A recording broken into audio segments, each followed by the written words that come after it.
जे मनोज जरांगे पाटील लोकसभेसाठी 2-2 उमेदवार उभे करणार होते ते अचानक शांत कसे झाले? मनोज जरांगे यांची आक्रमक भूमिका अचानक कशी बदलली? का घेतली त्यांनी लोकसभा निवडणुकीमधून माघार? मनोज जरांगे यांनी समाजाला वाऱ्यावर सोडलंय का? जाणून घेऊया सविस्तर बातमी या व्हिडिओमध्ये। लोकसभा निवडणुकीसाठी मनोज जरांगे उमेदवार देणार नसल्याचं स्पष्ट केलं आहे। अपक्ष नाही, कुणाला पाठिंबा नाही, ज्याला पाडायचं त्याला पाडा, असे मनोज जरांगे का म्हणाले? वेळ कमी पडल्याने अपेक्षित अहवाल आला नाही, त्यामुळे मी उमेदवार देऊन समाजाला चिखलात ढकलणार नाही, असे मनोज जरांगे म्हणाले। मी लोकसभा निवडणुकीत अपक्ष उमेदवार देणार नाही, कोणाला पाठिंबा देणार नाही। आपण विधानसभेची तयारी करू।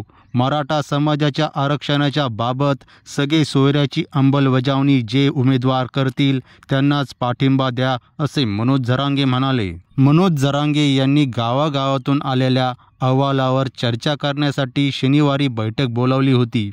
त्या बैठकीनंतर मनोज जरांगे यांनी उमेदवार देणार नसल्याचं स्पष्ट केलं। तुम्हाला ज्याला पाडायचं आहे त्याला पाडा, असे मनोज जरांगे यावेळी म्हणाले।